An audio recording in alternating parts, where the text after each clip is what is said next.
I had a couple at work. Yeah. When Work don't at a you, brewery, so why fucking not? alcoholic? So cold. Get the big poof happening. There we go. No, to be honest, I'll tell you the story. It's recording now, but basically I had a wine vendor come in because we're getting our liquor license and we're going to be opening up for wine. Ooh. So he was selling us samples. So I tried 5 different types of wine. Whoa. Sweet beer wine. That's a bottle. That's a bottle and Fucking Tim and Eric. God damn. Hello, everyone, and welcome back to the A24 On the Rocks podcast. This is the podcast you listen to if you also want to take on a crazy endeavor like us. That is, watch every single A24 movie in chronological order. For this episode, we're on a 2017 movie called How to Talk to Girls at Parties. Don't worry, we'll catch up to your favorite soon, or maybe we already talked about it. Be sure to check the catalog. Anyways, before we even get into talking about that movie, I want to tell you about who I am and who my co-hosts are. Me? Myself? Oh, you know me. I've been on here before. My name's Kelly. And what we do here is also have a drink while we discuss. And what I'm drinking tonight is a Pinot Grigio from my home state of Michigan. And it's delicious. A Pinot Grigio that tastes like a Pinot Grigio. No notes. Good enough. Eric, my husband, what are you drinking? Just like a good punk boy that I am, fuck the establishment, I'm drinking a nice Pinot Grigio from Grand Traverse Chateau, because punk boys love nice white wine that's chilled. So, yep, I'm Eric. Up next, we got Kevin here. Good evening, world. It's Kevin K. Konachek, and like Eric, I'm a good punk boy, and I'm drinking a beer mosa. Yeah, that's right. I put beer and poured orange juice on it. The beer I chose is called Orangeberry Dream, which is a fruited imperial sour from Lion's Tail. What's cool about it is that it's 8% alcohol. So it's pretty much, right up there, and you fill up a good 12 ounces worth in a little bit of a pint glass, throw some orange juice on the top, and then you have breakfast for dinner because that's what real adults do. That's right. I had Eggo waffles, sausage, and hash browns with my beer mosa before coming on the podcast. So Yum. here we are, and I'm excited to talk about movies. So, yeah. That's very punk, right? It's as punk as it gets. Or else is punk is Cole, who's here too. What you drinking? Hey guys, it's Cole Bloom, Willock Gibson, resident punk and Alaskan. I am drinking blackened whiskey. It's made by Metallica, and their whole shtick is they just blast heavy metal music at it during the whole time it's in the cask. It's just water when they start. Yeah, I could taste the punk coming. Isn't right the out lead of it. singer It's a getting me recovered alcoholic? fucking pumped.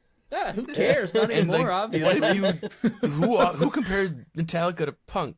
Anyway, I'm moving on. Yeah. It's close. Don't get lost in the details. Don't get lost in punk the boys are details. gonna get angry about that. Closest. Semantics. I tried to find the most punk whiskey I had, and that's what I came up with. You Even find me metal another fans one think listening to Metallica, they're a music. bunch of sellouts, so... Yeah. Well, yeah, they have a whiskey. They're selling, Remember selling out their a whiskey. Napster fight? I mean, come on. Talk to Kelly's brother about Metallica. He'll tell you. He'll be on for mid-90s. Let's note this for then, and we'll bring up the discussion. I'll put a sticky note to save it for when he gets on. Important. We gotta have that for later. But we're not talking about that movie right now. Fellas, now that we've talked about what we're drinking, and listener, what are you drinking? Be sure to write it in the comments of wherever you're listening.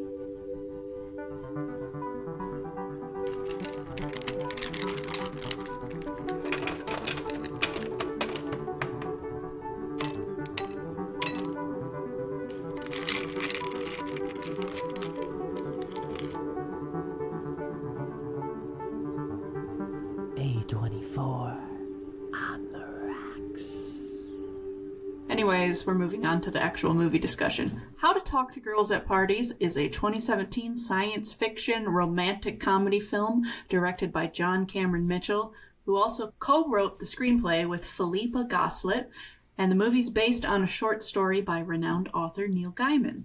Set in 1977 suburban London, the story follows N, a shy, punk-loving teenager who, along with his friends, stumbles upon a bizarre and otherworldly party. There he meets Zan, a rebellious and curious alien girl exploring Earth. Their unlikely romance unfolds amidst the punk rock scene and a clash of cultures. leading to a whimsical and thought-provoking adventure. Okay, there's the end of me reading. But I will let you know that the film features a cast that includes Elle Fanning as Zan, who we've seen in an A24 movie before.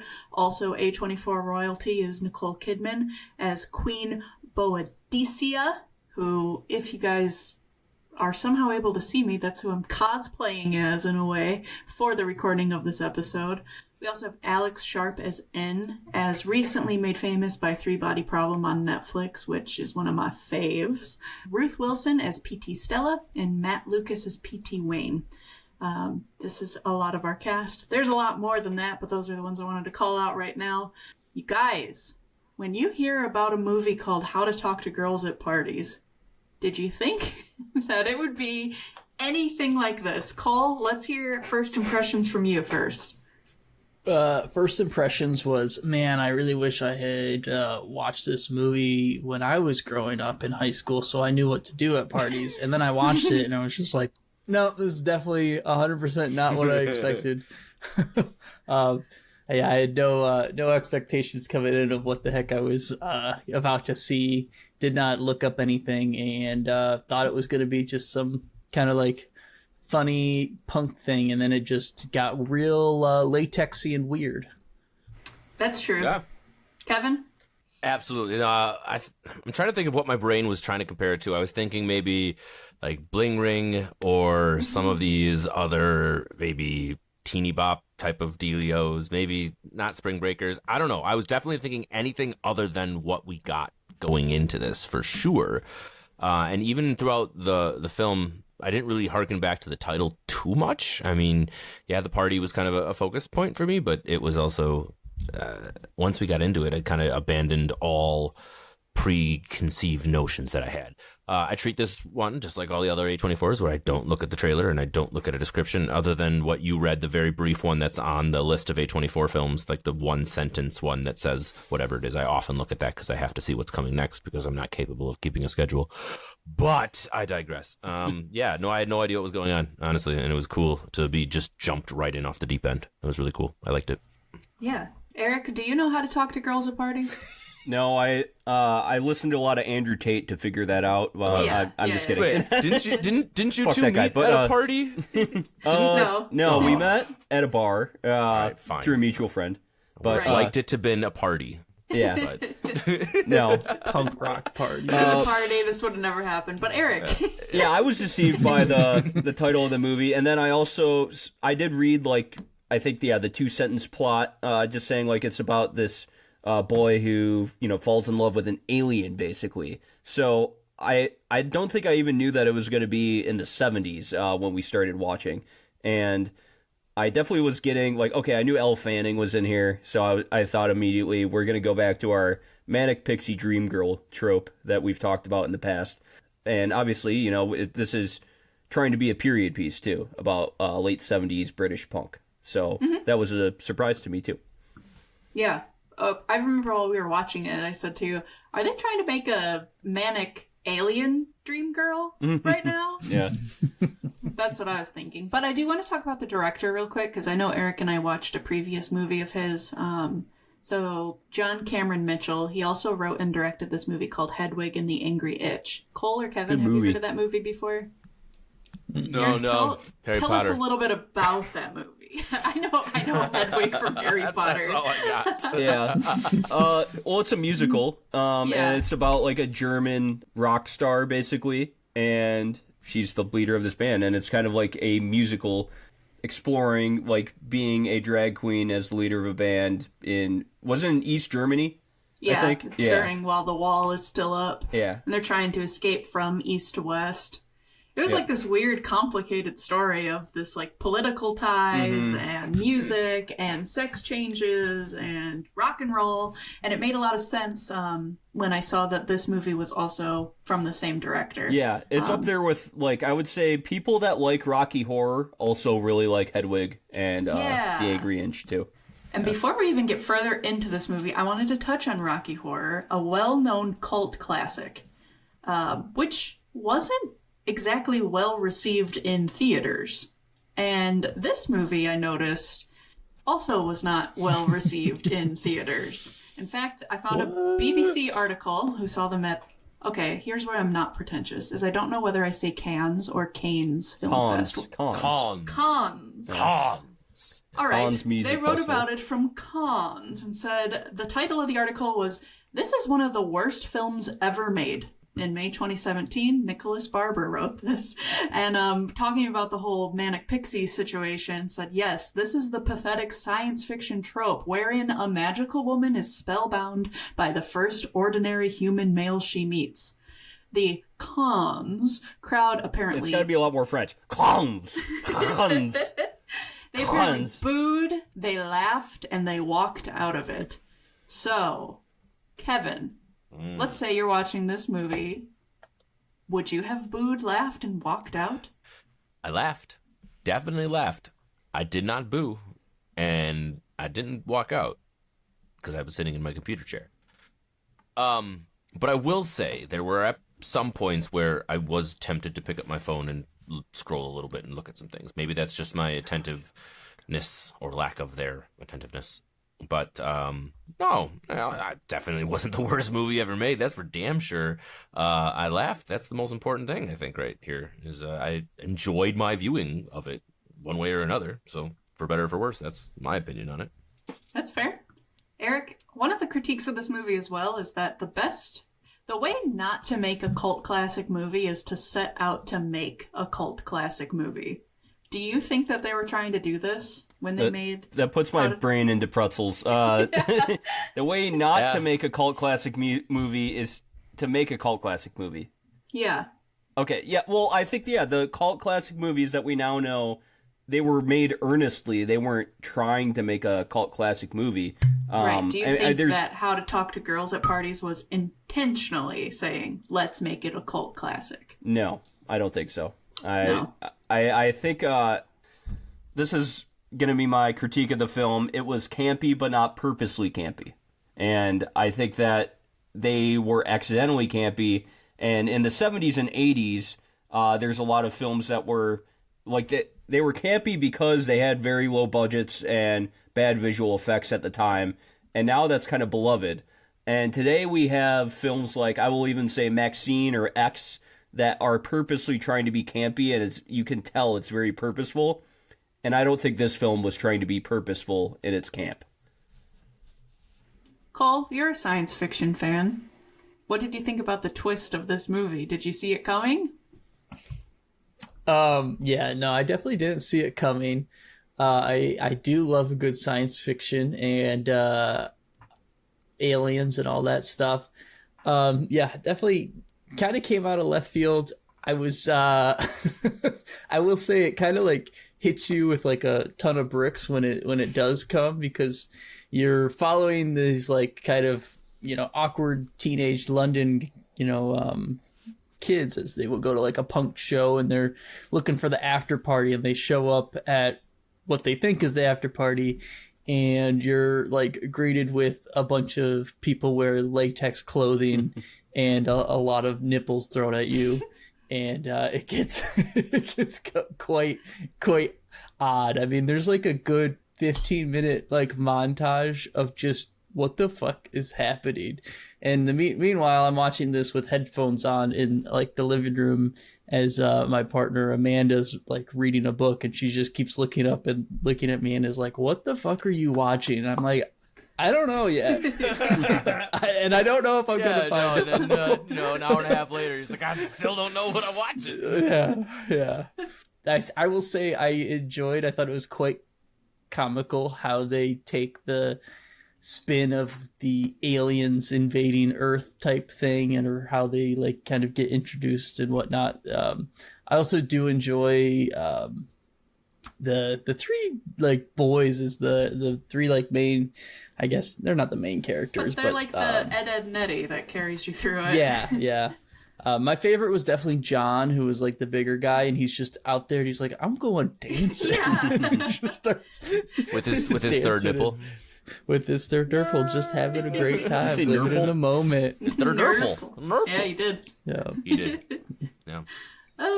Yeah, I definitely, so like you guys, I didn't know what this movie was going to be about. I had no idea who was even in it. totally blind. When I saw our Alex Sharp playing N, I was immediately excited because, like I just mentioned, Three Body Problem. Can't recommend it enough. He's great in that as well.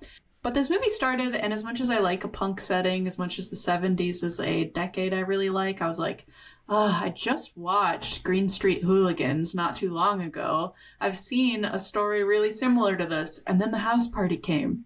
And suddenly there were latex nipples in my face. And I went, this doesn't seem like the after party. And then it was costume and color and all kinds of crazy crap going on. So, Kevin, did you like seeing these punk rockers and aliens try to understand each other?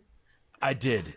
So I think that my introduction to the three kids immediately got this vibe like they weren't punks. Like, they weren't serious punks. They were friends. They were innocent kids who were trying to get into the scene, but there was something innocent about them, right? So whatever the after party included, I had a feeling that it wasn't going to be what they were looking for, right? It wasn't going to be this big grand sexual conquest. So that being said, when they got separated and lost in the woods, I kind of lulled to myself. I'm like, yeah, that would happen to me. Kind of going to a party, and has happened to me trying to find a house party where you have no idea where the house party is. You just have something that someone told you down the hallway, maybe, that might be happening down the hall if it didn't get busted by the cops by then. And the one kid goes, I trust you implicitly. yeah, exactly. And in that age, when you're sneaking out, you're getting a forward on your pocket money from your mom, and you're just going out and living life. I was all on board with whatever was going to happen. And then when they opened that door, and I think because I read the description where I knew aliens were part of this, as soon as the flashing lights of the house, when they walked up to it, I was like, immediately, like, that's going to be some aliens. And they open that door, and the rest is, as we see throughout the film. So, I was into it. I really liked the way that they interacted. I thought that the unique aliens having all different types of colonies, or whatever the official term was that they used, was really cool too, because you got to have different types of interactions with all of our three characters.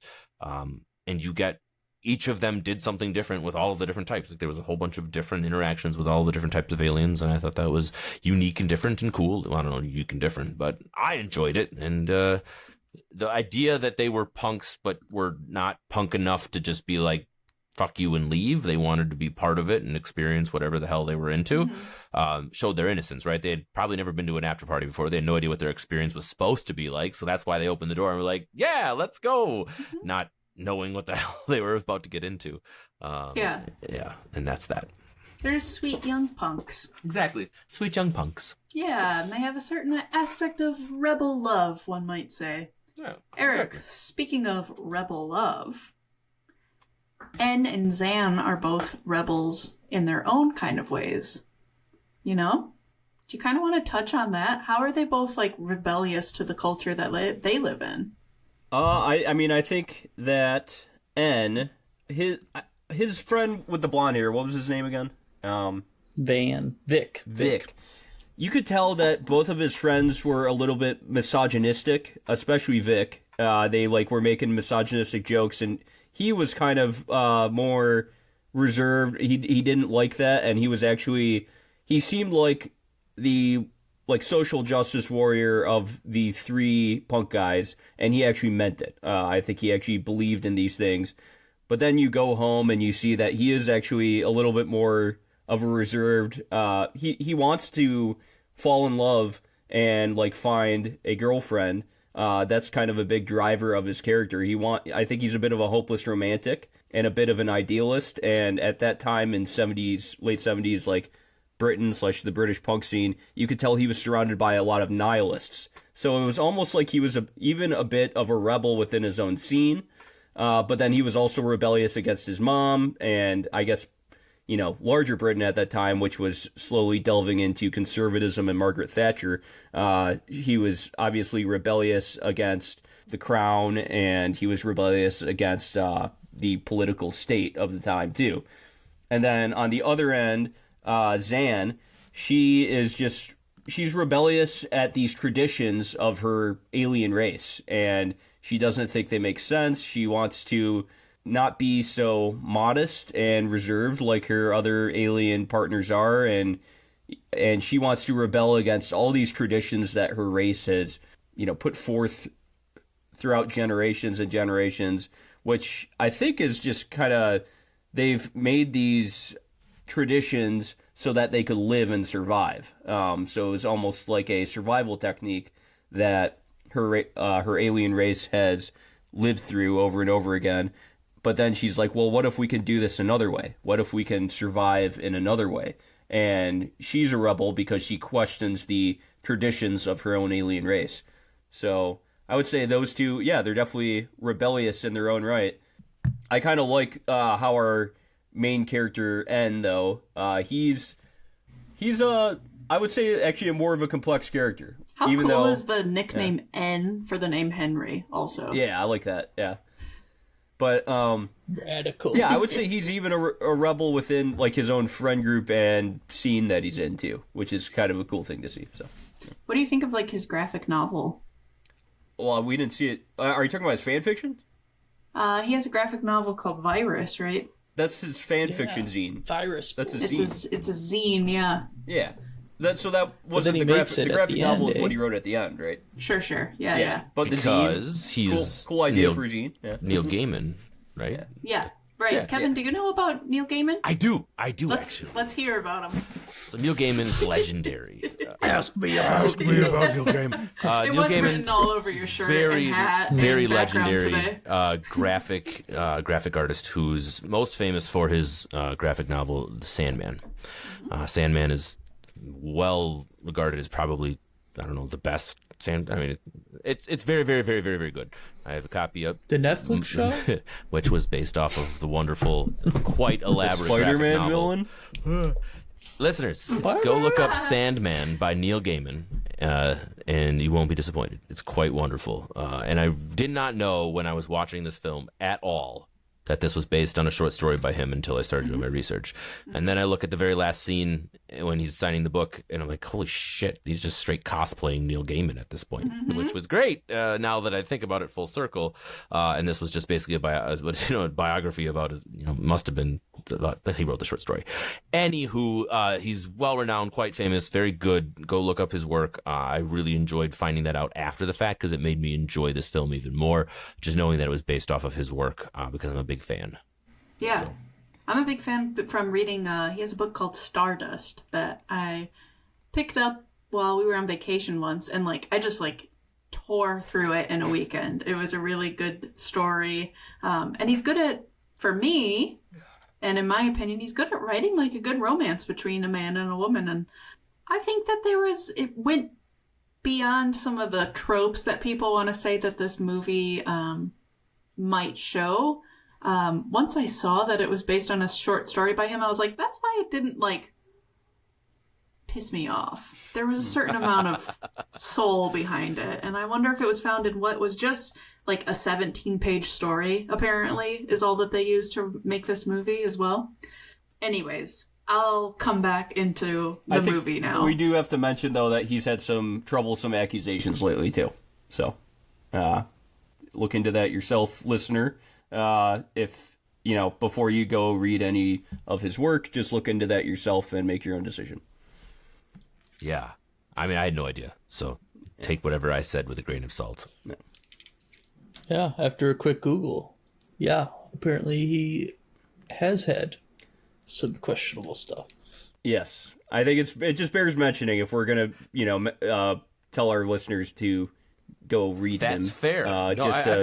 Read those accusations and make your own decision on if you want to read anything else from this guy. So, Eric, if there was a character in this movie who would be most likely to do a sexual assault, who would it be? Oh God!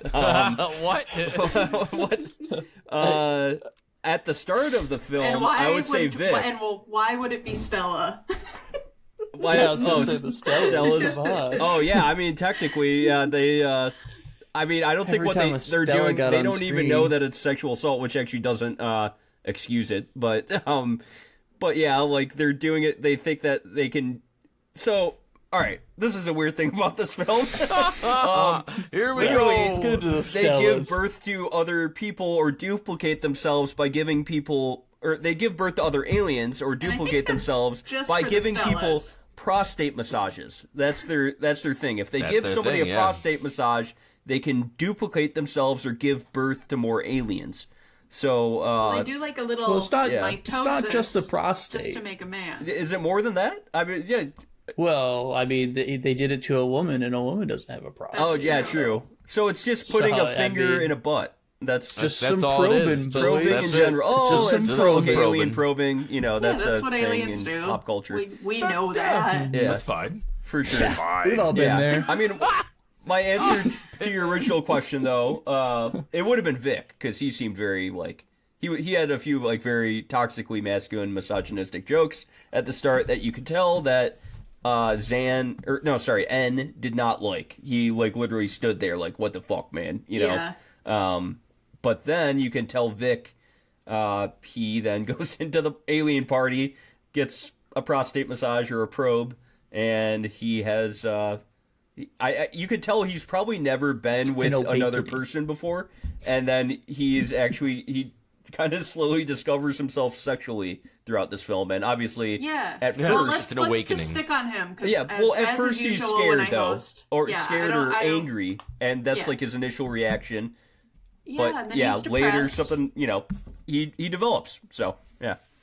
Well, let's as typical when I host, I don't care if we're talking about the movie in chronological order. Let's just go how we're talking. So with Vic specifically, he has a character arc, and this is just supporting cast, right? Yeah. So we talked about what happens to him at the beginning. He spends a lot of the middle part of the movie, confused, depressed, questioning, who knows what else. How does it resolve, Eric? What did you think of that? It resolves by him going back to the aliens, and then he hooks up with them once again, and you can tell he wants it the next time. I think has resolved in his head. Yeah, he's resolved in his head though. It's also a male presenting and a female presenting alien. And he's resolved in his head that, I'm into this, I'm into both of them. And so maybe it resolves with him discovering he's bisexual, possibly. Maybe, I mean, that's kind of open-ended, I would say, because he's polyamorous. They're still aliens. Yeah. But I would say he slowly discovers his sexuality throughout the film, and he's initially, obviously, angry, and then he, I think, realizes more and more, wait, I actually like this, so...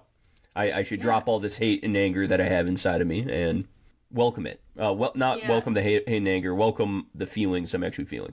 So. Yeah, I liked how his kind of story resolved, but that's just him. That's just one supporting cast. Cole, what did you want to say?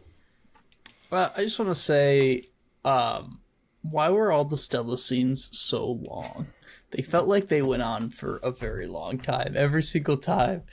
Because basically the two main ones was the one where the first time Vic and the Stellas meet, and then the other time is when the Stellas come back and they take the pink-haired girl, and they basically and watches as he sees them multiply.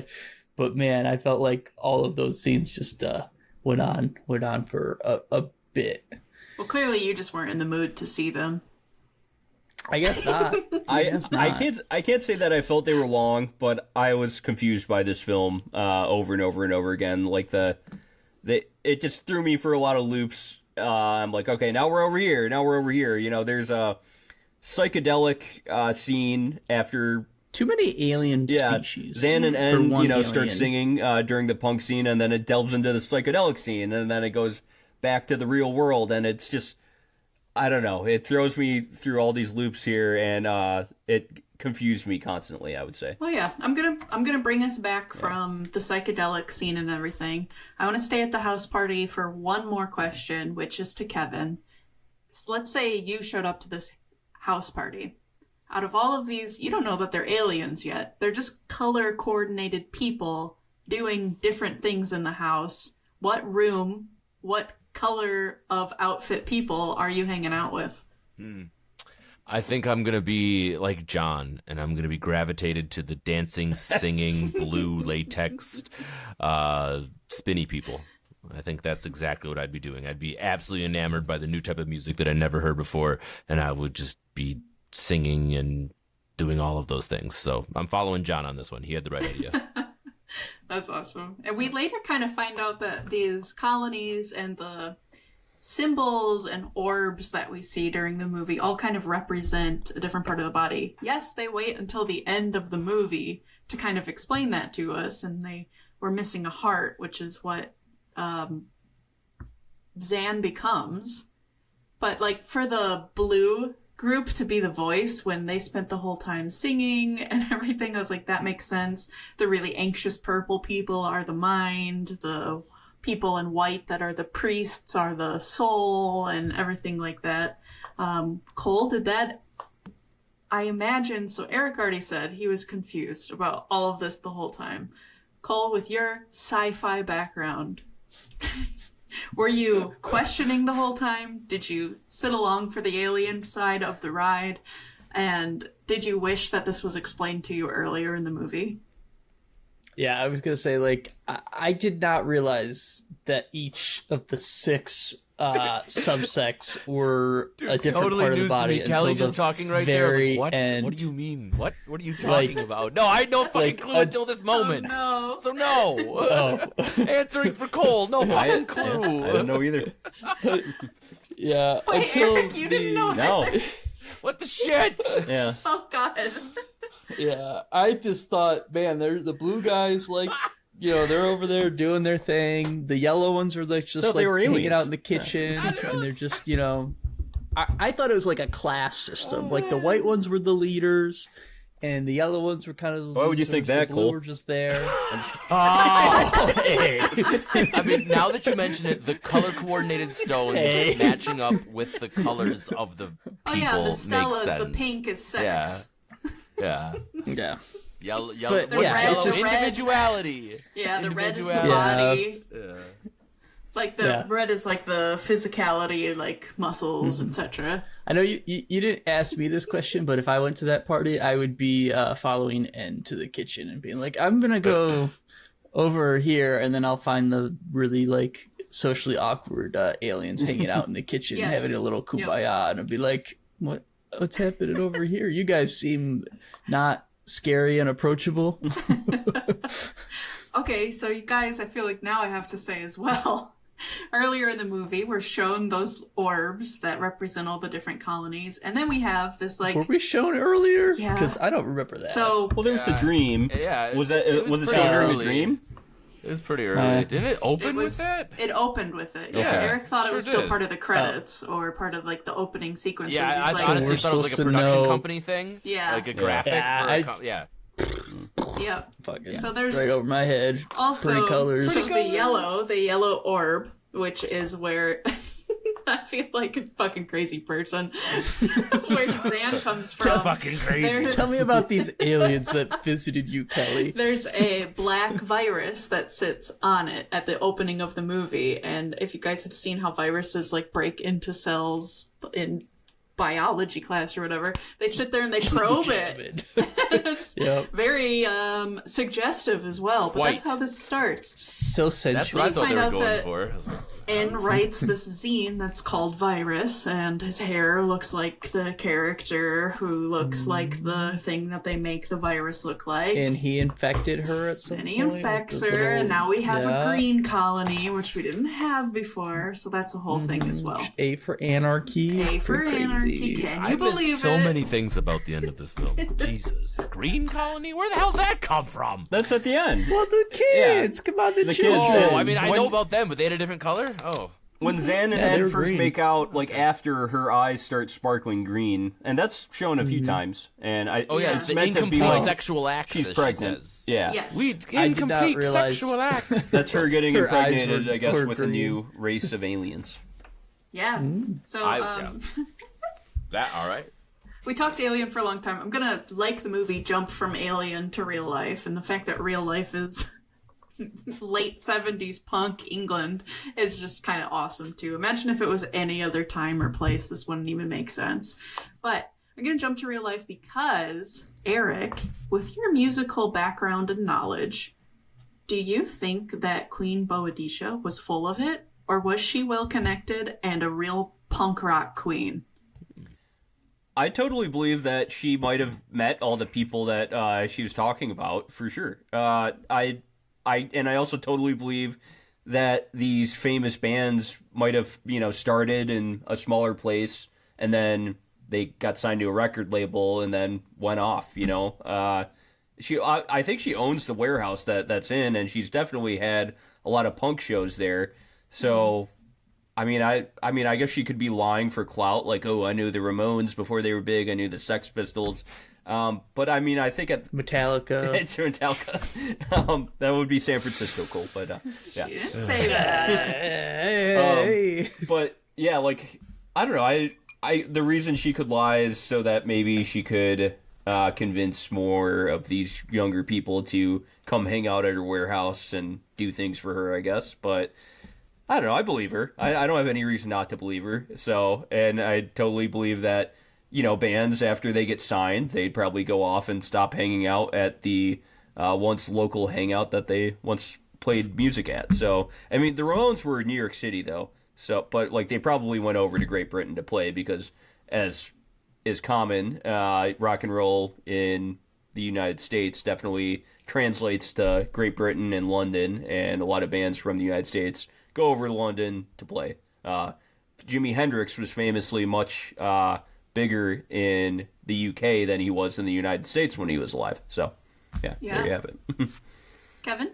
I will say that a lot of the things that didn't make sense in this film, out of all of them, this one made the most sense. The punk aspect of it was like the most grounded part of this film for me, where I could kind of sink myself back into reality when they were performing or having moments on stage, or anytime there was a live piece of music being played. I really kind of enjoyed those pieces the most.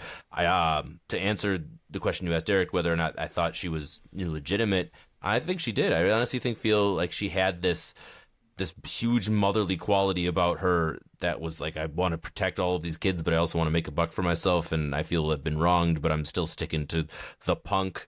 I don't know if the number 12 abortions. That exactly. I was about to say. I don't know if the number that they chose for the abortion's a little high. I was like, good. You could have went with like 4 and probably had the same same effect. Kevin, how many before you go? Ugh. How many is too many? I think double digits probably went. And it was just more like a shock reaction. Hell, don't get me wrong. Do what you want to do. It's your body. Do what you think. But it was an interesting choice by the writing team, is what I'll say. But I really did. The specific. We'll talk about the performance since we're kind of in that mode right now. But that punk performance between the two of them. I don't know what the name of the song was. Whatever, Mommy, Daddy. That. I loved it. But that whole mommy, scene was daddy. fucking great. It was good full of scene. energy. Yeah, it was fucking insane. The way they went from a crowd being awkward as shit to just being like, ah! I just really loved it. It was it was felt punk. like it felt like it was happening while they were recording it too. It didn't feel like a song that existed before that very moment. I feel like I was clapping afterwards, like as an audience member. Like that was really fucking cool. So I enjoyed that scene a lot. Yeah, and Cole, as far as cinematography goes, there's a lot of things that happen stylistically in this movie before that scene, but I do want to talk about both. So you look like you have something to say. Let's hear it. Yeah. I absolutely hate films that change the frame rate and slow things down. Yeah. I agree.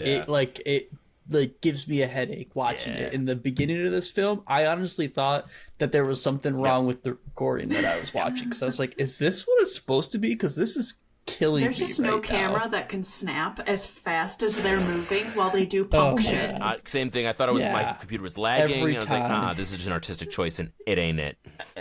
Yeah, I absolutely hate it. Do not do that. Please just avoid it because it just drives me crazy. So that big negative on that front. But for the rest of the film, where they were treated it like an actual movie and not just some, I don't know, bullshit. I thought they did I thought they did a good job. I really liked a lot of the shots when they were in the initial alien hangout room, where they're doing from the top down, just all the unique angles and colors and lights, and I really just enjoyed all of like them carrying the giant weird donuts that were basically just buttholes that they were all touching and then led into everything else. Scrotums hanging from so, the like, ceiling at the alien party. Yeah. Yeah. Yeah, and like some of the like the quick cuts that they do, I thought they had some pretty good comedic timing with the quick cuts in the cinematography, like the scene where all the punks invade the alien house to help get Zan. England. Yeah, and they like run upstairs and John just comes face to face with like a wall of gymnastics people. It's just like That was awesome. What is Just fucking acrobatics all stacked on top. yeah, I like died from that scene. But other than the stupid frame rate drops for some reason, everything else was good. I enjoyed And it. I'll add Did that not distract. the stupid frame rate drops, that is a large reason why I think this film was not trying to be purposely campy, and it was just campy because they weren't doing a good enough job of shooting all of this. So, Can you elaborate more on that? Like, how do you mean? like, I think the frame rates, they seemed like very low budget, bad, like just a bad stylistic choice. And when you have bad stylistic choices that don't seem like purposely bad stylistic choices, like they weren't purposely trying to be cheesy or campy, then it makes it seem like they were being campy without being purposely campy. Okay. Yeah, I see you. And They do something that is very stupid and looks terrible without actually trying to do something that's stupid and looks Yeah. terrible. they made a bad choice, and we all know it, and that's not camp. I will say that I didn't think this previously, but while you guys were discussing it, I was like, that's like, is it not like kind of a visual representation of them showing the cultural divide between 1970s punk, or just punk in general, would be like bad and grinding and like not something that you should enjoy as like a regular member of society. And then like there's like also a little bit of like maybe normal life, and then alien life, which looks like this is way beyond what this movie is. I'm not trying to put it on this level, but like Kubrick-esque, like minimal and like one color per scene and very intense and intentional lighting and all those different camera angles. Like you were saying, Cole, I feel like that's them visually showing this kind of like, these are two different worlds that have a similar like thing. Am I making any sense? I think you're making sense, but you're not convincing me that they did all of this on purpose. So, but I also like the slower frame rate thing. Like in the late 70s / early 80s, I feel like there was a lot of films that did have that, but it just didn't look right with a modern camera. So it didn't look like they were purposely trying to be campy or get this aesthetic choice, this stylistic choice into the film. It just looked off because the slower frame rate was combined with this like kind of modern day camera, and so the like kind of atmosphere of it did not fit the late 70s to me, or even like early 80s punk or anything like that. We are coming up closer to the end. This is when I start to think about wrapping it up. I know I haven't touched on everything, but I feel like the pros of this movie is not necessarily the content and story, but the general atmosphere, the confusion of trying to piece together all of the colonies of this alien race, and just the kind of like, for me, the entertainment of seeing them all at a diner in their raincoats with the Union Jack on it, like these kind of things. That's like the movie for me. I don't even know how much I care about the romance, and then I love when they sing together, all this kind of stuff. So Kevin, this one's gonna come for you. This movie mixes together the sci-fi, romance, comedy. Do you think that all of that worked to make this movie kind of, come together? Or was it like a mixed drink with too many ingredients? I will say that while watching it, I enjoyed my viewing experience for the most part. So it was like a well-blended cocktail that might have had a little bit too much alcohol. meaning that it kind of made me feel a little delirious. There was some moments where I was probably laughing where I maybe shouldn't have, crying where I shouldn't have, or maybe I did. We'll get to the ending here in a little bit. But overall, it was a pleasurable experience. So the cocktail was good. The bartender knew what he was doing, but maybe he was using rail whiskey as opposed to the top shelf, is kind of where I'm tiptoeing around my opinion. The comedy aspects, I definitely laughed out loud at various parts of it. The dramatic parts were a little lost. On me, I think I felt a little bit more on the comedic side, as far as like even the final scene where for England and they're trying to rush, and I don't know if there even was too many dramatized parts that were really dramatic, but overall, yeah, I think it was a great combination between those things, and not perfect in any one of them, but it worked for me. Yeah, Cole. You know, a scene that really I honestly kind of got bored with it, and it fell really flat, was the scene where Zan is like, I've got to go back. I got to have these babies and for my people. And it's just like, I love you, but I got to go. And everyone's just like jumping off a building, I guess, into whatever. And then she like goes to do it and runs up and he's like, you can't do this to me. And I was like, come on, just get it over. Yeah, like, yeah. I like am not that invested in their I guess love, and it progressed so fast, and she's an alien and she's pregnant, but he's like, I want to be their dad and I'm ready to be a daddy and all this stuff. And it's just like, what It's been 2 days. And they go through like this big long monologue, and then she, obviously she jumps or whatever, and he's all sad and depressed, and he's, doesn't have the girl he knew for 2 days that has his children. And I don't know. That Alien, Cole. Alien. I know. It just felt really flat, and I just like was kind of bored by, I guess, the most dramatic, gut-wrenching, like in your feels supposed to be, where the rest of the movie was very fun, and you really nailed that punk rock scene and all that stuff in the comedy. It's just that scene. I wish they had more fun with it. Yeah. I think that I think this movie could have been a good done comedy. something more. Yeah, and the like Manic Pixie Dream Girl trope could have seemed more like they were making fun of the trope, or they could have like been comedic with it and actually went for the aesthetic of like campy 70s film too. I think that would have been cool. One other person I want to talk about that we haven't touched on is the mom. Yes. And she was a foot model, and Cole, did you do a foot counter in here? There was a lot of feet shots. I did not do a foot counter. Was there really a lot of feet I thought there was She a lot of feet falls shots asleep, giving herself a pedicure. Yeah. The aliens showed their feet a lot. Zan wears N's shoes and then takes his shoes off, and her tootsies That's are true. out. Yep. And then the mom also says, I'm a woman with a clitoris. Look that up. And that came out of left field. That's true. She did say that. That one. She did say that.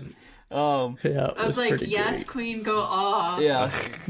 But, there's obviously this whole backstory probably that they were trying to establish with N, and, he didn't have a dad, and his mom was a former model who's now, an alcoholic, and there's probably some, trauma there, and that's probably why he tries to look for refuge within scenes or communities, too. This is where he feels like he can be at home, too, and... yeah, I get that, but yeah, I just wish that they didn't go for kind of drama and romance in here, and they went more for the fun kind of campy comedic angle with this film. So Kevin kind of said that there's not much drama. Eric, you say that there's too much drama. Yeah, I think so.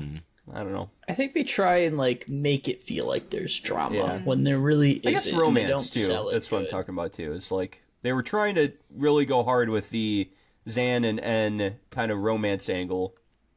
And I'm just I don't know if, this really works together. Here's my clarification on my point. I don't think that the drama of the whole should we eat our children or not eat our children thing came across at all in any way. No. So it's just funny to me. I thought they were going to eat the planet. Honestly, so for are we saving the world? Are you saving the... I'm just as confused about that as I am about the stones and the colors and what. Yeah. As much as I enjoyed, I'm still very confused. Yeah, and I was so confused. They kept telling me these things, these rules they live by, and It's just like I keep getting told these things and not shown them, and so I have to just kind of take their word for it. Like, oh yeah, this is the world we're in. And it's just in like dialogue and standing in a room just talking to each other. Yeah, Yeah. there wasn't anything convincing about what they were trying to tell you exactly. You're 100% right. I want to get to final reviews.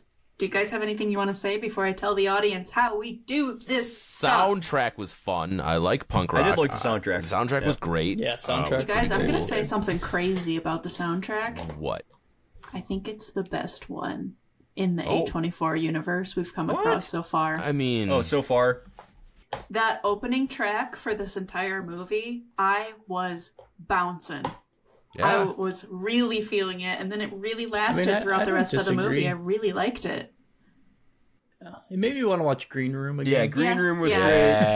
great. It kind of felt, the start of it felt like kind of a spiritual successor. I'm not an Oasis fan, so Oasis Supersonic didn't hit home for me. Good Time. Okay, that's my favorite soundtrack so far out of all the Time. That films is a really we've good watched. one. Time too. is a good Yeah. soundtrack. Yeah. It's a good time. No, the soundtrack was great. I really liked the soundtrack. Yeah, I it thought it was was fantastic. The music was great, and the fact that they put it in the punk rock scene and kept it all the way through, like that was exactly what I was looking for. Yeah.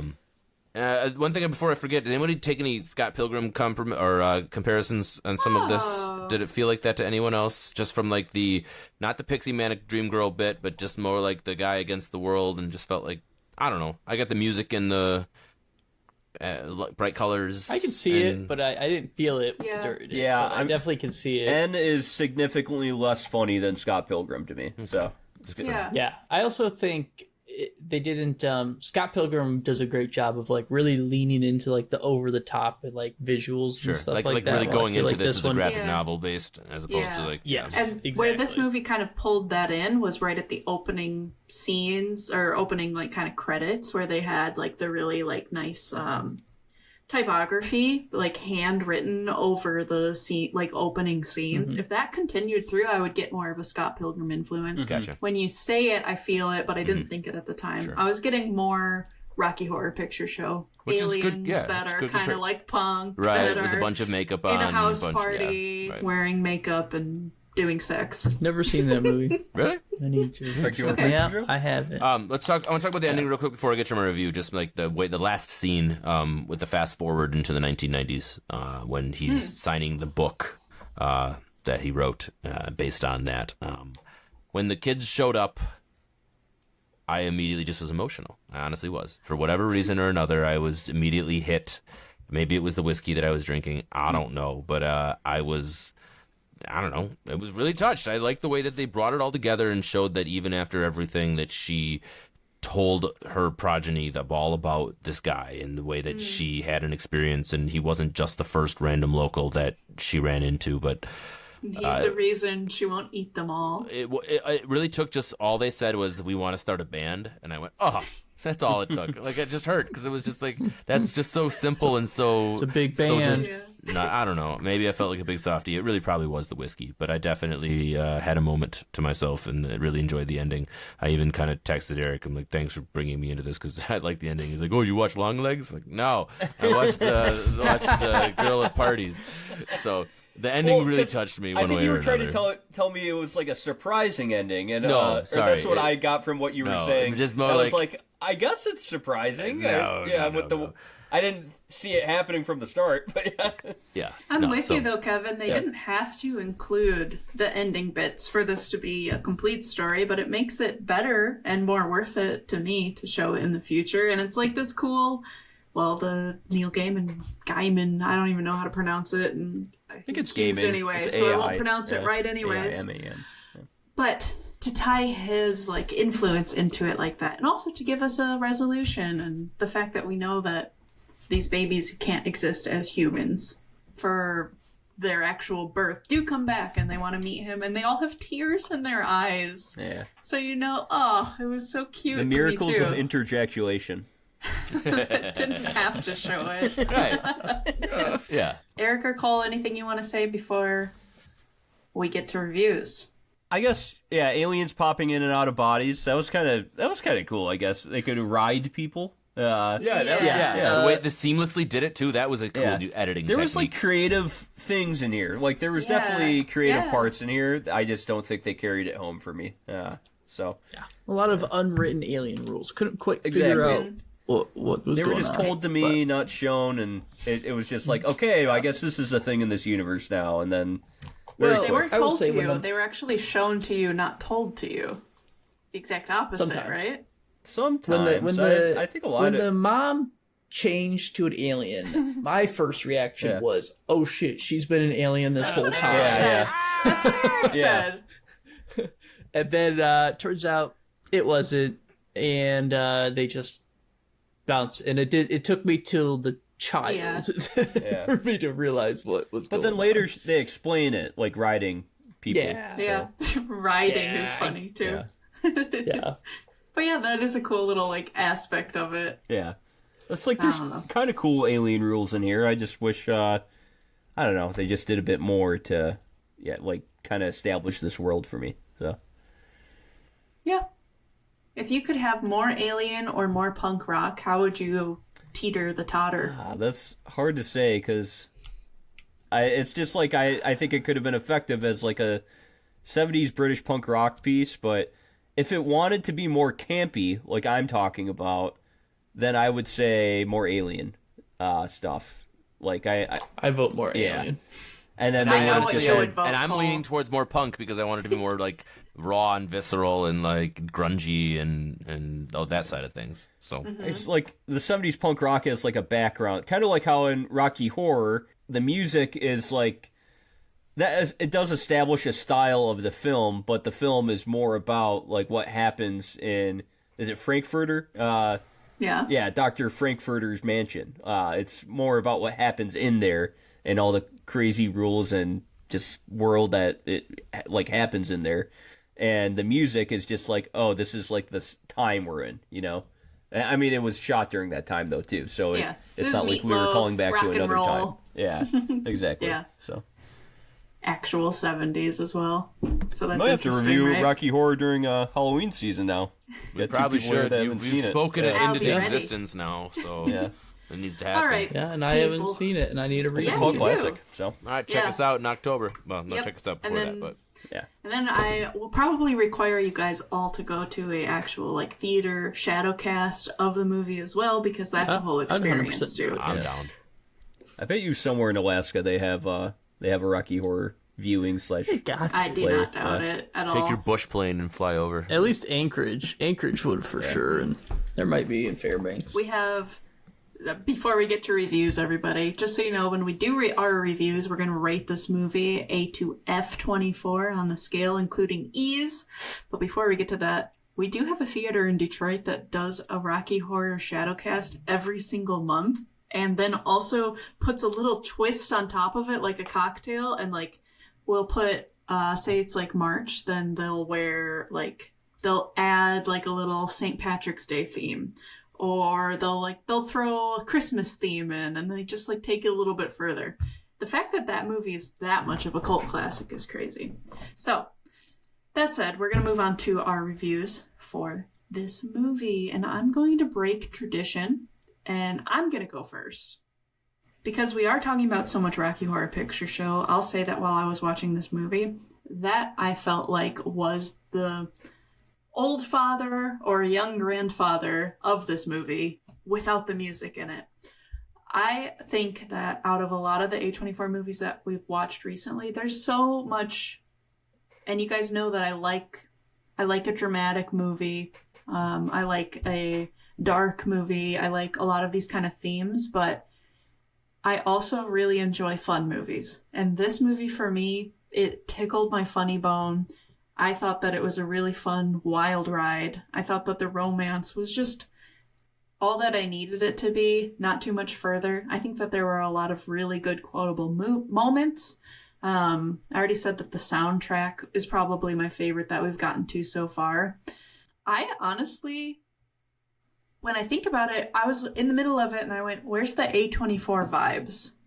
Probably not many. It's just kind of a fun movie separate from an A24 vibe.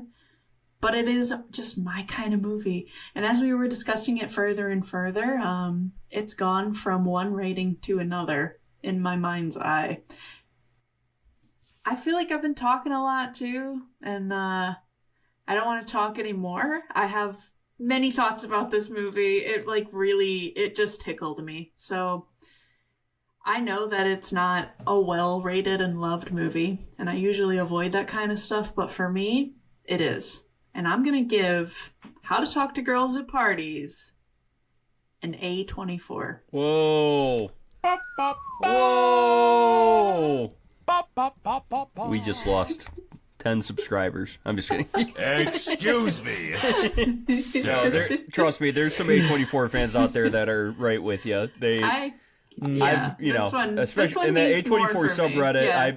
I know people that I've read comments defending Revenge of the Green Dragons. So, hold on. There's people out there. Phone. That's the other thing. This film and Revenge of the Green Dragons in the same goddamn sentence. I'm not saying they're the same. I'm just making a point that there's people in the A24 subreddit that have defended absolute trash of movies. Well, like Revenge of the Green Dragons, which was kind of trash of a movie. My favorite thing about it was the costuming. And I didn't even talk about that because I didn't know if you guys would want to, but I wrote it on my list. Costuming in this movie was bar none so much fun. Same with makeup, same with hair, so much fun. That's why I was like, I'm inspired for talking about this movie. I was like drawing pictures of the outfits, everything else. I think that that was like the most fun for me was the costuming. And I just feel like you could get a group of like 15 people together and just like recreate this movie. I feel like it can have a shadow cast as well. And I don't know. It was so much fun, and costuming is part of it. I don't know who wants to go next. Eric, do you want to bring our viewers back to base camp? Well, I'm telling you that there's probably people out here that completely agree with you, and it's fine. That I don't agree with you, but that's okay. And so my big thing, which I said at the very start of this podcast, is that it was campy, but not trying to be purposely campy. And so when you're trying to be like low budget and you have kind of almost these cheesy aspects to a film, I want to see intent. And when the director, if the final product isn't exactly what they were intending, then that means that the director didn't do a good enough job to get that film there. And that is my big like criticism of this film, especially like those scenes with the low frame rates, and then just kind of establishing this world where there's aliens in it. Like, they keep just introducing me to all these new alien concepts, and it just kind of comes out of left field, and you're like, all right, now this is a thing. All right, now this is a thing. And I just think some better writing. It could have played a fine line between the alien world and this kind of 70s punk world that we're trying to be in. And so, like, I just think it kind of fell short of all those markers. And so, sadly, I will bring Kelly's grade down quite a bit. I'm going to give it a D plus 24. It's something I would say if you're into 70s punk, then, watch it. But otherwise, like, I just don't think this is a great film. So, yeah. Whoa. Trouble in the Kiska household. Anyways, Kevin? I'm coming in next. All right, I'm gonna save this sandwich, make this a whole lot better. I'm on the Kelly side of this whole argument. Since we're gonna be completely blunt about it, I enjoyed this film. I thought it was a good time watching it. Now, is it a good film? That's up for debate, totally on subjective conversation based on who you are. I, like Kelly, like the colorful aspect, the fast-paced aspect, the fun aspect. I really enjoyed the music. It got me in a world where I was laughing and crying and enjoying my characters. Did it make a whole lot of sense? No. I've been very clear that I was confused as fuck throughout the majority of this, especially with the alien rules and whatever was happening. But I think that it gives a lot of credit to Elle Fanning and the rest of the cast as far as their ability to keep me engaged, even though I didn't necessarily understand what I was watching. They took me on an emotional journey, and it really was something that completely subverted my expectations from start to finish. And I think that's really important for a piece of cinema. I can see why A24 decided to distribute this. It is definitely unique, and it has grown, I think, in popularity among some folks as it's existed in the world. It's kind of come back around when people talk about A24, not necessarily classics, but at least A24 titles that are worth remembering and discussing. I think that this one has been out long enough now that when we talk about this in 2024, there will be some folks that will look back on this fondly when it came out. Maybe they didn't give it a first chance. And if you're listening to this and maybe you did not watch this when it first came out, but you heard about it, maybe give it another shot. For no other reason than you're doing the completionist, or do you agree with Kelly and I that there's at least some value in the ridiculousness when it comes to this. But I do agree with Eric that they kind of attempted to do something that they didn't necessarily 100% deliver on, but I guess I don't give them too much judgment on that. I do think that in general, the subject matter was pretty fun. The colors and the soundtrack, like I touched on, were A+, and I think I would recommend it to folks in the sense that if you're not looking for something over too serious and you want to just have a fun time, go ahead and watch it. I'm going to give it a B24 for me. B. And that's me. B for beautiful. B for beautiful. Cole, let's All right. hear it. I guess it's my turn. Yeah. So I thought the movie was fun. I liked some of the comedic points that they hit. It definitely made me laugh a few times and chuckle. A lot of strange weirdness, fringing on almost uncomfortable with some of the just the way they would with some things. I'm very curious. I want to know how much money they spent on latex for this. I know they didn't have a very large budget, but man, they must have just really went to town on the latex. I thought that the punk rock scenes were done very well. The alien stuff left me very confused. Kind of wish I had a better understanding of what was happening throughout the film in terms of the aliens, and like you never quite get a grasp of what is like. Are we saving the world? Are we saving her? Like what is happening? I did not like how she just like I don't like how she left. I felt like I already touched on that scene. It kind of felt drawn out and kind of boring. Overall, I think it was a fun film. I don't think I would go recommend it to people. I believe that a lot of people will enjoy it as a popcorn film, but you just kind of have to turn your brain off and just go to town and just go for the ride and know that at the end you won't really understand everything. And maybe that's kind of the point, because you're supposed to be more of like an end character where you started confused, you were confused during it, and you ended confused, and you don't know if you're better or worse off for it. And then 30 years from now, 6 of your children will show up, or however many there were. A bunch of children will show up with no money, wanting a place to live, because they can only afford one comic book. So Didn't think about the logistics overall, of that, I guess. yeah, overall, I thought it was a fun movie. I gave it a C24. I think it's right in the middle. Some people might like it. Some people might hate it. I think this is. I think it's interesting how we each gave it a different letter grade. I think this might be the first time we've given a movie such a different. Everyone has had different. Definitely ones, have differed between like pluses and minuses between letters, but this is A, B, C, D. Yeah, definitely different for sure. It comes back to another note that I wrote. There was another A24 movie that was laughed out of its reception at Sundance. Do you guys know what it was? We've already watched it. Kevin? No, I know. It's my favorite. It's Swiss Army Man. That's right. Yep. And you know what Radcliffe said? It's nice to be divisive. It's seriously one of my favorite A24 films, and they were it's exactly that. They were laughing at the film, not like with the film. People left out of it. Yeah, 100%. People hated it when it first came out, for sure. Yep. Jeez. I was literally at a family gathering, and we sat around talking about our favorite A24 films, and half of the group said I loved it, and half of the group said I couldn't stand it. Like, it was just incredibly, incredibly divisive. I mean, I Kelly am saying didn't really that like it, so. while Cole just rated this movie a C, though. So. But divisive in the way that we all gave it different letter grades, and I'm going to reorganize us on my board in that grade order, so everyone know your places for the future. I won't give you guys a chance to make last comments, because I already did on the movie, so don't even say a word. Audience, thank you for listening. You're allowed to talk. I'm listening to you now. It's your turn. There's comments Anyways, on Spotify hey, now. Eric, stop. You can comment on the episodes. It's actually a good thing for our listeners. I'm going to set the Stellas on you.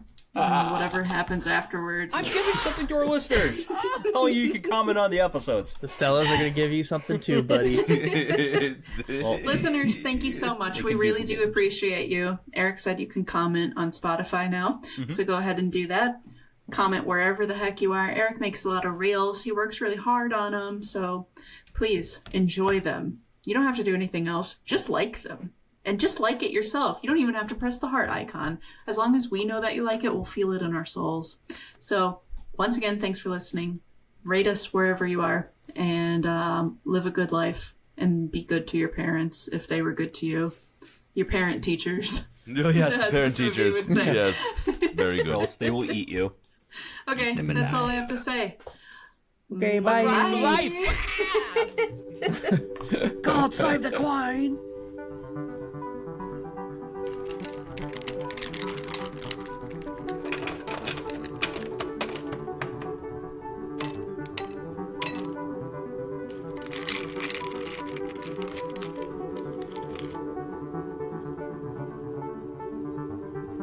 A24.